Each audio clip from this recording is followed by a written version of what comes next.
स्वागत है हमारे चैनल कुमार देव एजुकेशनल पर। आज की कहानी है कल्याण का अंत। जयनंदन। पता नहीं किस अर्जुन ने या किस राम ने अग्निबाण चलाया कि 100 वर्षों से भी ज्यादा उम्र वाला कल्याण तालाब सूख गया। इसके लगातार घट रहे जल स्तर को देखकर सारे बूढ़े बुजुर्ग हैरान थे। बचपन से लेकर आज तक ऐसा उन्होंने कभी नहीं देखा था कि इस तालाब का अक्षय कोष तिल भर के लिए भी घट जाए। अगम, रहस्यमय, अनेक क्रियाओं की रंगशाला और जीवंतता, गतिशीलता व शीतलता का अमृत कुंड आज जैसे किसी शमशान में परिवर्तित हो गया था। कल्याण सूख गया, इससे शायद बहुतों का जीवन अप्रत्यक्ष रूप से प्रभावित हुआ होगा। लेकिन प्रत्यक्ष रूप से इससे जो सबसे ज्यादा प्रभावित हुआ उसका नाम था कोचाई मंडल। कल्याण क्या सूखा जैसे उसके जीवन के सारे स्रोत ही सूख गए। कल्याण उसकी संजीवनी था, कर्मस्थल था, ऊर्जा स्रोत था और कुल पूंजी था। अब जब वह नहीं रहा तो मानो उसके पास कुछ भी न रहा। जैसे वह उखड़ गया अपनी जड़ से, हिल गया अपनी नींव से। उसकी दयनीयता तब और भी त्रासद बन गई जब उसके घरवाले तालाब का सूखना अशुभ की जगह शुभ सूचक मानने लगे। उसका बड़ा लड़का निमाई ने कहा, हमें खुश होना चाहिए कि इतने बड़े भूखंड का अब हम सही रूप में व्यावसायिक उपयोग कर सकेंगे। सार्वजनिक हित से जुड़े होने के कारण हम इसके वजूद को एक बारगी मिटा रईस का रूपांतरण नहीं कर सकते थे। अब जब खुद ही सूख गया है तो हमें अब टोकने वाला भी कोई न रहा। हमें अपने आप बहाना या मौका मिल गया कि इस कीमती भूखंड के सहारे अपनी काया पलट कर लें। हम इससे रातों रात लाखों बना सकते हैं। कोचाई को पता है कि उसकी पत्नी राधामुनि भी इस मुद्दे पर अपने बेटे के पक्ष में है। पढ़ाई कर रहे उसके बेटे ने आज से कई साल पहले उसके पानी वाले परंपरागत व्यवसाय से घृणा का इजहार करते हुए कहा था, इस पेशे ने हमारे पूरे खानदान को बौना बनाकर गरीबी के घेरे में सिमटे रहने के लिए अभिशप्त कर दिया है। भला कोई मछली मारकर और नाव खेकर 2 रोटी जुटाने से ज्यादा और क्या कर सकता है। मैं कोई सा भी दूसरा काम कर लूंगा, लेकिन पानी से जुड़ा कोई काम नहीं करूंगा। आखिर हम अपना भाग्य पानी में ही क्यों गलाएं, धरती पर हम अपने लिए कोई मंजिल क्यों तलाश न करें। राधामुनि ने अपने बेटे का जोरदार समर्थन किया। तुमने बिल्कुल ठीक फैसला किया है। मैं भी यही चाहती हूँ कि बाप की तरह पानी का प्रेत तुम लोगों पर न सवार हो। मुझे हमेशा लगा कि इस आदमी ने मुझसे नहीं पानी से शादी कर ली है। राह देखते देखते मेरी आंखें थक जाती, मगर इस आदमी का मन पानी से नहीं भरता। इन्होंने जमीन और घर से ज्यादा अपना वक्त पानी में बिताया। मैं तो कुड़ती रही इस पानी से जैसे वह मेरी सौंप बन गया। मैंने बहुत पहले ठान लिया था कि अपने बेटों को खूब पढ़ाऊंगी और पानी के धंधे से जितना दूर रखना मुमकिन होगा रखूंगी। निमाई ने अपने दिमागी घोड़े को जरा रफ्तार से दौड़ाते हुए कहा, माँ, पढ़ाई लिखाई अगर हमें रास्ता बदलने में मदद कर दे तो अच्छा है। इसके बाद भी हमें तालाब में फंसी जमीनों का बाजार भाव के हिसाब से रिटर्न पाने के लिए पानी से अपना पिंड छुड़ाना ही होगा। 25 बीघा का रकबा इस इलाके के लिए लाख की नहीं करोड़ की संपत्ति साबित होगा। चारों तरफ जिस तरह कॉलोनियां बसी हैं, उद्योगों के जाल बिछ रहे हैं, इसकी मुमानगी कीमत वसूली जा सकती है। कोचाई को गुस्सा करना नहीं आता था और ना ही उसे किसी से चोंच लड़ाने में कोई रुचि थी। वह संत भाव से ऐसी बातें सुन लेता था और कल क्या होने वाला है उसे नियति के भरोसे छोड़कर अपने काम में लग जाता था। उसने अपने दादा की लिखी हुई डायरी का एक पन्ना लाकर निमाई के हाथों मन रख दिया। उसमें लिखा था, तालाब की अहमियत रुपयों पैसों से नहीं आंकी जा सकती, और अगर रुपयों से आंकी जाए तो उसके जरिए जो मानवीयता पर परोपकार हो रहा है वह अरबों खरबों से भी कहीं ज्यादा है। जब एक कुआं बन जाता है या तालाब तो वह किसी की निजी संपत्ति नहीं रह जाता, वह सार्वजनिक हो जाता है। निमाई ने डायरी के उस पन्ने की चिंदी चिंदी कर डाली। राधामुनि ने कहा था, मैं तो कब से यह चाहती रही कि इस तालाब को भरवाकर हम सिर्फ इसे बेच दे तो उसी से कई पीढ़ियों से जमी हमारी दरिद्रता छूमंतर हो जाए। लेकिन तुम्हारे इस बाप की जिद और पानी में बसे इनके प्राण को देखकर मैं कोई सख्त कदम उठाने के लायक न बन पाई और तुम लोगों के जवान होने का मैं इंतजार करती रही। अब देखो ऊपर वाले का कमाल, उसने हमारी सुन ली और इसका सारा पानी अपने आप ही गायब हो गया। अपने बीवी बच्चों के विजयी भाव देखकर कोचाई जैसे किसी मूक चित्र में परिवर्तित हो गया। कोचाई मंडल के जीवन में पानी ही पानी था। वह अपना समय जमीन पर कम और पानी पर ज्यादा गुजारता था। वह अपने को पानी का पहरेदार कहता था और लोग उसे पानी का मेढक कहते थे। पानी के अंदर या पानी के ऊपर कोई कारोबार चलाना हो तो कोचाई से उपयुक्त व्यक्ति दूसरा कोई नहीं हो सकता था। नदी में, तालाब में, समुद्र में कोई दुर्घटना हो जाए, कोचाई का झट बुलावा आ जाता। कहते हैं जो काम सेना के गोताखोरों से भी संभव नहीं हो पाता उसे कोचाई कर डालता था। इस मामले में उसकी ख्याति काफी दूर दूर तक थी। कोई बस नदी में पलट गई और कुछ लाशें बरामद नहीं हो सकी। कोचाई को लगा दीजिए किसी ने नदी में कूदकर आत्महत्या कर ली और उसकी लाश बहकर अदृश्य हो गई। कोचाई के लिए यह कोई बड़ा मसला नहीं है। कहीं अचानक बाढ़ आ गई और पानी में फंसे लोगों को बाहर निकालना है। गरजती उछलती जलधारा में किसी की हिम्मत नहीं पड़ रही। कोचाई कमर में गमछा बांधकर पानी में कूद पड़ेगा। पानी के अंदर काफी गहरे में किसी की कोई बहुमूल्य वस्तु गिर गई। कोचाई पाताल में भी डुबकी लगाकर निकाल लेगा। उसके बारे में यह किंवदंती प्रचलित हो गई थी कि पानी में उतरते ही उसकी ताकत बढ़ जाती है। पानी के अंदर वह ज्यादा देख सकता है। पानी के अंदर मीलों मील तैर सकता है। पानी के अंदर वह जलचरों को सूंघकर पता कर सकता है। उसकी देह से पानी का स्पर्श होते ही उसमें एक बिजली दौड़ जाती है। कोचाई के बारे में उसके कुछ गांव वाले कहते थे कि इसे दरअसल किसी जलचर में जन्म लेना था, मगर गलती से आदमी थलचर में आ गया। उसके बारे में यह किस्सा भी प्रचलित था कि कोई जलपरी है जो कोचाई से प्यार करती है। ज्यों ही वह पानी में उतरता है वह जलपरी उस पर सवार हो जाती है और उसकी पूरी दैवीय शक्ति उसमें समा जाती है। पानी को इस तरह साध लेने वाला कोचाई कभी पानी रहित हो जाएगा, यह कोई नहीं जानता था। पानी ने कोचाई को दार्शनिक बना दिया था। वह कहा करता था कि पानी जिस तरह दुनिया भर के विकार और गंदगी साफ करता है, अगर कोई 8-10 दिनों तक पानी के संपर्क में रह जाए, चारों ओर पानी ही पानी, दूसरा कोई नहीं, तो उसके मन का विकार भी धुल जाता है। पानी दया, करुणा, ममता और आत्मीयता का पर्याय है। वह आदमी को तरल, सरल और निश्चल बना देता है। पानी में सारे तत्व हैं, कोई चाहे तो सिर्फ पानी पीकर अपनी पूरी उम्र जी सकता है। बहुत सार ऐसे जलचर हैं जो बिना खाए भी पानी में रहकर जी लेते हैं। पानी की जिसको आदत हो जाती है, वह पानी के बिना नहीं रह सकता। पानी से अलग होते ही वह प्राण त्याग देता है। कोचाई को तालाब विरासत में मिला था। 25 बीघे का लंबा चौड़ा तालाब ठीक लोखंड पहाड़ी के पार्श्व में स्थित था। बरसात के दिनों में पहाड़ी का पानी झरकर एक नाले में तब्दील हो जाता था। बरसात खत्म होने के बाद भी इस नाले में पानी का प्रवाह जारी रहता था। कोचाई ने अपने तालाब के जलस्तर को अधिकतम रखने के लिए जरूरत नाले की दिशा अपनी ओर मोड़ लेने की व्यवस्था कर रखी थी। इस तालाब के अलावा उसके पास और कोई जमीन जोत नहीं थी। इसी से उसकी आजीविका चलती थी और इसी से उसकी पहचान बनती थी। इस तालाब की गहराई के बारे में, कोचाई के पुरखों के पास हस्तांतरित होने के बारे में और इसके महात्म्य व गुणधर्मिता के बारे में कई तरह की दंत कथाएं प्रचलित थीं। कहत है यह तालाब जमाइकेला रियासत के राणा कौतुक विक्रम सिंह का था, जिसे उन्होंने कोचाई के परदादा सुतारू मंडल की स्वामी भक्ति और तालाब की देखरेख के प्रति उसकी गहरी संलग्नता से प्रभावित होकर उसे बतौर बख्शीश दे दिया था। तालाब की गहराई के बारे में लोगों का अनुमान था कि यह 50 फीट से भी ज्यादा गहरा है। उसके तल के बारे में सबका कहना था कि वहां एक खास ऐसा केंद्र है जहां कोई गलती से चला जाए तो फिर वापस नहीं आता। कुछ धर्मपरायण लोगों की ऐसी मान्यता थी कि पाताल लोक जाने का एक द्वार है इस तालाब के अंदर, जहां पहुंचते ही उसे भीतर दाखिल कर लिया जाता है। तालाब के पानी की तासीर की भी एक अलग व्याख्या थी। कहते हैं इसमें नियमित स्नान कर देह के किसी भी चर्म रोग से मुक्ति पाई जा सकती थी। कुछ लोग हफ्ते या पखवाड़े इसमें एहतियात के तौर पर इसलिए भी स्नान करते थे कि उन्हें कोई चर्म रोग न हो। धीरे धीरे लोगों ने तो यहाँ तक मानना शुरू कर दिया कि इसमें स्नान करने से किसी भी तरह की बीमारी से बचा जा सकता है। इसका यह महात्म्य दूर दूर तक प्रचारित हो गया था, जिससे उसमें लोगों के स्नान करने का तांता कभी खत्म नहीं होता था। लोग ने इसे कल्याण नाम से पुकारना शुरू कर दिया था। पहाड़ियों से होकर आने वाले पानी में संभव है कुछ जड़ी बूटियों का औषध प्रभाव समा जाता हो। लोकश्रुति का स्वभाव तो प्रायः ऐसा होता ही है कि किसी छोटी चीज का बढ़ाते बढ़ाते बहुत बड़ी बना दे। इस तालाब में आम आदमी की तो छोड़िए, खुद राणा कौतुक विक्रम सिंह की हवेली से उनकी पत्नियां, बहनें और मां तक सप्ताह में एक बार स्नान करने जरूर आती थी।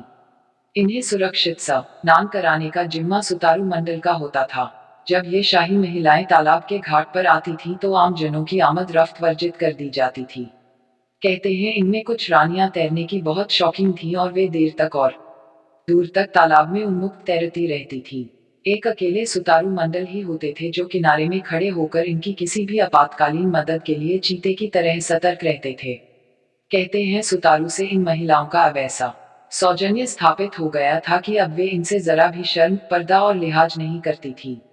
सुतारू ने अपने को ऐसा वीतराग बना भी लिया था कि इन्हें किसी भी रूप में देख ले उसमें कोई उत्तेजना जागृत नहीं होती थी। चाहती तो ये महिलाएं राजमहल की चारदीवारी में ही तालाब खुदवा लेती, लेकिन वह औषधीय प्रभाव तो उसमें न आता। सुतारू के शायद इसी संयमित आचरण पर कृपालु होकर राणा ने बतौर इनाम उस यशस्वी तालाब कल्याण का उसे रक्षक और मालिक बना दिया था। राणा का जब तक राज चला वे इस इलाके में जमे रहे और उनकी रसोई के लिए इसी तालाब से ताजी मछलियों की आपूर्ति होती रही। सुतारू मंडल ही इस आपूर्ति के प्रभारी रहे। जब रियासतों का ग्रहण होने लगा तो राणा अपनी हवेली और जायदाद अपने बराहिलों और गुमाश्तों को सुपुर्द कर सपरिवार भुवनेश्वर में स्थानांतरित हो गए। कल्याण सुतारू मंडल से होते हुए अब उनकी तीसरी पीढ़ी कोचाई मंडल के जिम्मे आ गया। कोचाई को अपने दादा की ज्यादा याद नहीं है, लेकिन अपने पिता को तो वह अब भी हर पल अपने आसपास ही महसूस करता रहता है। जब से उसने होश संभाला अपने पिता की उंगली थामे अपने को इस तालाब में ही पाया। पिता उसे तैरना सिखा रहे हैं, गहरे पानी में गोता लगाना सिखा रहे हैं, नाव खेना सिखा रहे हैं, जाल डालना सिखा रहे हैं, बिना जाल डाले भी बड़ी मछलियों को पकड़ लेने की कला सिखा रहे हैं, मछलियों का जीरा बनाने का गुर सिखा रहे हैं, इनके लिए चारा बनाने का इल्म बता रहे हैं। उन्होंने इस क्षेत्र के तेजी से हो रहे शहरीकरण के कारण तालाब के अस्तित्व पर बढ़ते दबाव को भांपते हुए कहा था, देखो बेटे, तालाब सिर्फ पानी का खजाना भर नहीं होता, बल्कि यह हमारी संस्कृति का एक अंग है। यह व्यक्ति विशेष के स्वामित्व के अधीन होकर भी एक सार्वजनिक धरोहर है, जिसके इस्तेमाल का हक आसपास की पूरी आबादी को है। जैसे कोई अपनी ही जमीन पर गाछ लगा दे तो वह गाछ सिर्फ उसी का नहीं रह जाता, उसकी छाया और नीचे गिरे हुए फल पर हर राहगीर का हक बन जाता है। उसकी शाखाओं पर हजारों चिड़ियों चिड़गनों को बसेरा डालने का हक बन जाता है। तालाब के होने से आसपास के बहुत बड़े क्षेत्रफल में जल स्तर नियंत्रित रहता है। खेती की जमीनों में नमी बनी रहती है। आसपास के तापमान में एक आर्द्रता रहती है। लोगों को ताजी मछलियों की आपूर्ति हो पाती है। एक साथ नहाने धोने से सामाजिकता और सहअस्तित्व की भावना का विकास होता है। राजा ने सुतारू से कहा था, इस तालाब पर तुम्हारा स्वामित्व जरूर होगा, लेकिन इसके उपयोग पर सबको बराबर का अधिकार होगा। हक नहीं होगा तो तालाब का कुछ बिगाड़ने और नष्ट करने का। कोचाई के दादा और पिता ने इस निर्देश का पूरा ख्याल रखा। कभी इस तरह का रौब नहीं दिखाया कि तालाब उसकी निजी जायदाद है। लोगों द्वारा उसके इस्तेमाल पर कभी कोई परेशानी या अड़चन खड़ी नहीं की। उल्टे सबको आकर्षित करने के लिए रख रखाव व साफ सफाई पर पूरा ध्यान दिया। सिर्फ मछली मारने तथा इसमें नौकायन करने का हक अपने पास रखा। कोचाई पिछले कुछ अरसे से देख रहा था कि लोखिट पहाड़ी से निकलकर आने वाला नाला क्षीण से क्षीणतर होता जा रहा है। पहाड़ी के पार्श्व में और तालाब के आसपास तेजी से फैल रहे कंक्रीट के जंगल, उसमें बस रहे निष्ठुर लोग और उनकी आक्रामक आपाधापी से पहाड़ी के ऊपर के पेड़ यानी प्राकृतिक जंगल तेजी से कटकर गायब होने लगे थे। पहाड़ अब बिल्कुल छीन झपट कर हरण कर लिए गए चीर के उपरांत लुटा पिटासा नंगा दिखने लगा था और उससे निकलकर आने वाला नाला जिस नदी में गिरता था वो स नदी का पाट भी सिकुड़कर मानो एक पतली रेखा में बदल गया था। नदी नदी नहीं, जैसे किसी विधवा की उजड़ी मांग हो गई थी। कोसाई को यह पूर्वाभास हो गया था कि कोई विपत्ति सन्निकट है, लेकिन इतना सन्निकट है ऐसा सने नहीं सोचा था। पर्यावरण के महाविनाश का असर इतना जल्दी दिखाई पड़ने लगेगा, इसकी कल्पना शायद किसी को नहीं थी। कल्याण के सूखते जाने से बर्बादी में लुत्फ उठाने वाले कुछ राक्षसी वृत्ति के लोग तालाब के साथ जुड़ी रहस्यमय दंतकथाओं के अनावृत होने के प्रति उत्सुक हो उठे थे। वे यह जानने को व्यग्र थे कि इसमें रहने वाली जलपरी का क्या होगा और वह पानी के बिना मरकर कैसी दिखेगी। निचली सतह पर स्थित उस द्वार का क्या होगा जो पाताल लोक में जाता है। उन बड़ी मछलियों और जलचरों का क्या होगा जिनकी विशाल आकृति के बारे में एक से एक किस्से प्रचलित हैं। कल्याण सूखता जा रहा था और कोचाई मंडल का मौन बर्फ के टीले की तरह जमता आए एक उदास टापू में बदलता जा रहा था। ठीक इसके विपरीत उसके घर में चहल पहल बढ़ गई थी। कई लोग कार से और जीप से उसके बड़े बेटे और राधा मुनि से मिलने के लिए आने लगे थे। कोचाई ने उनकी मंशा ताड़ ली थी। उसने प्रतिरोध किए बिना एक दिन अपना इरादा जता दिया, जब तक मैं कायम हूँ तालाब की जमीन पर दूसरा कोई काम नहीं होगा। मुझे विश्वास है कि लोखिट पहाड़ी का नाला फिर से जीवित होगा। मैं पहाड़ पर गाछ लगाऊंगा और वहां फिर हरा भरा एक जंगल बसेगा। निमाई और राधामुनि एक दूसरे का मुंह देखने लगे, मानो वे पूछ रहे हों कि इस आदमी के माथे का पेंच ढीला तो नहीं हो गया। दोनों में से किसी ने कोई जवाब नहीं दिया। वे गुपचुप रूप से एक मंत्रणा करने लगे। कोचाई कल्याण की परिधि पर स्थित किसी गाछ के नीचे जाकर बैठ जाता। गुमसुम, शोकाकुल और आर्तनाद करता हुआ। सामने कल्याण तिल तिल दम तोड़ रहे किसी प्रियजन की तरह कराहता हुआ बिछा होत। तट पर आकर कुछ प्यासे जानवर अपनी अबोध आंखों से शून्य को निहारते और फिर वापस हो जाते। जल विहार करने वाले पक्षी गाछ की फुंगी से ही दुर्दशा निहारकर स्यापा कर लेते। कुछ बड़ी मछलियां, जिनके लिए पेयंदी में बचा थोड़ा सा पानी कम पड़ रहा था, छटपटाते तड़फड़ाते दिख जाते। बस्ती के कुछ लोगों के लिए यह प्रलय एक उत्सव बन गया था और वे एकांत मिलते ही इन मछलियों का शिकार कर अपनी रसोई को चटखारेदार बना लेते। कल्याण, जब पानी से भरा होता तो इसमें एक रौनक समाई होती और इससे एक जीवन राग मुखरित होता रहता। कुछ लोग नहाते होते और पूरब तट पर स्थित शिवालय में जल चढ़ाते होते। छोटे घरों की गृहिणियां बतियाती होती, बर्तन बासन धोती रहती और अपने बच्चों को रगड़ रगड़ कर उन पर भर भर लोटा पानी उलीच रही होती। कुछ लड़के तैरने का लुत्फ उठाते होते और कुछ लोग इस तट से उस तट नौक विहार का मजा ले रहे होते। गैराबादी वाले छोर पर बचे कूचा खाली खेत में सब्जी भाजी उगाने वाले किसान पटवन के लिए लाठा कुंडी से पानी निकाल रहे होते। मछलियां उन्मुक्त नाद करती हुई तैर रही होती। कोचाई द्वारा नियुक्त 3-4 मछुआरे जाल फैलाए हुए होते। अब आय का कोई नियमित जरिया नहीं रह गया था। कोचाई चिंतित था, लेकिन घर वाले जरा सा भी परेशान नहीं थे। उल्टे निमाई और राधामुनि पहले से ज्यादा निश्चिंत दिख रहे थे। निचली कक्षाओं में पढ़ने वाला उसका छोटा बेटा और बेटी भी पूर्व की तरह ही अच्छे रख रखाव में जी रहे थे और स्कूल जा रहे थे। एक दिन एक साहबनुमा व्यक्ति उससे मिलने आया। उसने अपने को एक शिपिंग कंपनी का अधिकारी बताते हुए कहा, मेरा नाम प्रदीप डोगरे है। मुझे पकी सेवा चाहिए। मेरा एक जहाज बंगाल की खाड़ी में डूब गया है। उसमें सोने की ईंटों के 5 बक्से लदे थे, जिसकी कीमत 50 करोड़ से भी ज्यादा है। कई गोताखोर हार गए मगर कुछ भी ढूंढने में कामयाब नहीं हुए। आपक बारे में हमें जानकारी मिली। सुना है कि पानी को आपने पूरी तरह साध लिया है। दिल से आप जो चाह लेते हैं वह पूरा हो जाता है। पानी आपसे दगा नहीं कर सकता। आप अगर इस चुनौती को स्वीकार कर ले तो आप जो भी कीमत चाहें हम देने को तैयार हैं। कोचाई ने जायजा लिया कि राधामुनि, निमाई और उसके अन्य बच्चे भी उस मुद्रा में उन्हें देख रहे हैं जिसमें उनकी इच्छा है कि यह प्रस्ताव स्वीकार कर लेना चाहिए। उसकी ठिठक को देखते हुए राधामुनि ने कहा, डोगरे साहब ठीक ही कह रहे हैं। यह आपके मन के लायक काम है। यहाँ आप नाहक घुट रहे हैं। चले जाएगा तो जी बहल जाएगा। कुछ कमाई भी हो जाएगी, घर चलाने के लिए पैसा भी तो चाहिए ही। कोचाई को लगा कि राधामुनि ठीक ही कह रही है। तालाब को देख देख कर उसका दुख असह्य होता जा रहा है। पानी में डुबकी लगाए हुए भी महीनों हो गए। इसके बिना लग रहा था जैसे देह के सारे सेल चार्जर हिट हो गए हैं। उसने हामी भर दी। डोगरे साहब ने झट लिखकर 1 लाख रुपए का चेक सामने कर दिया। कोचाई ठगा रह गया, उसकी ऐसी कीमत तो आज तक किसी ने नहीं लगाई। कोचाई को लेकर डोगरे साहब चला गया। उसे कथित शिपिंग कंपनी के मुख्यालय स्थित शहर में भेज दिया गया। कंपनी के कुछ कर्मचारी उसे बोट के जरिए समुद्र में ले जाते।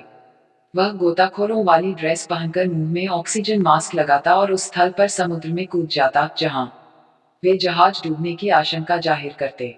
कोसाई को पहले भी 2-3 बार समुद्र में छोटा गोता लगाने का मौका मिल चुका था। इस बार उसे लगभग 1.5 महीने रोका गया, जिसमें उसने 10-12 बार लंबे गोते लगाए। गहराई में जाकर समुद्र की दुनिया उसे अचंभित कर देती थी। अजीब अजीब तरह के रंग बिरंगे जीव जंतु, पेड़ पौधे और पहाड़ जैसे उसे अपनी ओर खींचने लगते थे। पता नहीं क्यों उसे लगता था कि बाहरी दुनिया से यह अंदरूनी दुनिया कहीं ज्यादा खूबसूरत और सुरक्षित है। उसकी इच्छा होती कि काश वह इसी दुनिया में रहने लायक बन जाता और इन्हीं जलचरों के साथ तैरता रहता समुद्री अंतस्थल की खाइयों और गुफाओं में। उसने बहुत ढूंढा पर उसे जहाज का कोई अवशेष कहीं दिखाई नहीं पड़ा। डोगरे साहब ने एक दिन उसे फिर दर्शन दिया और कहा, मंडल जी, कल आप मेरे साथ लौट जाएंगे अपने शहर।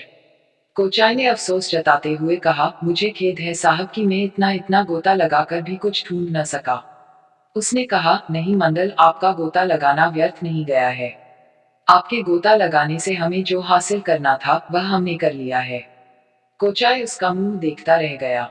घर वापस लौटने लगा तो उसका मन फिर दुखी हो गया। कल्याण अब तक पूरी तरह सूख गया होगा।